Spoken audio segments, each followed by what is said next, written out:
Aloha, this is Joshua Bowles with Lyric Woodwork and Snake Road Sawmill, and today we are on the leeward side of Oahu, delivering and installing a bed. And it's with a project like this that I'm really grateful that we've got the sawmill, because back when we were milling this log about 1.5 years ago, I could see right away this is perfect size and dimension for a headboard. And so then as we were doing that, I knew that it didn't want to be 2 inches thick.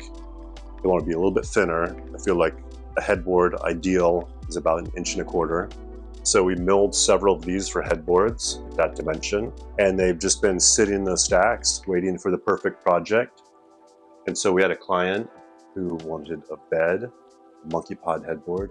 And what I've also found in building these is the French Cleat is the way to go with a headboard. Essentially, if you're trying to attach the headboard, something this size, to the frame of the bed, you have to build in so much structure that, it's already going to be heavy. It's going to be incredibly heavy by the time you add all the structure to the frame that's necessary to keep the headboard rigid. And one of the other challenges is we have to get down the hallway, up an elevator, and then kind of navigate it into a fairly small space.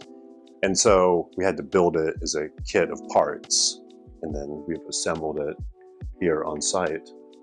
One other note, for the finish, we used Rubio Monocoat and then beeswax for the final polish. Really want it to feel nice and smooth, and it doesn't need a really thick protective coating like you might use for a dining table. Now with the bed frame, we really wanted it to be simple because the star of the show is the headboard. So we want to keep it simple, but we really used the best grade of Monkeypod that we have. It's from a really old tree, straight, dark, really pretty grain. And then we also, essentially we made all the parts and pieces out of Monkeypod. And even though no one will ever see them, tried to make them pretty, make them look nice. And the legs also, you'll never see them unless you are on the floor, but we used really thick pieces. The legs for this are about 2.25 inches. So we wanted to have, the look wanted to be substantial, but then simple. So thick members, but just a few of them.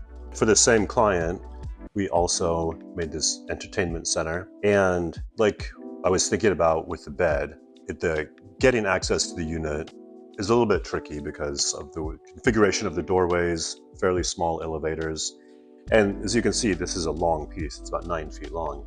So I knew that this would not fit on the elevator by itself. So we decided to use that design constraint to our advantage. And so what I did is made these sliding dovetails where we could bring the lower piece up and then the top piece, set it on top, and then these sliding dovetails go all the way through.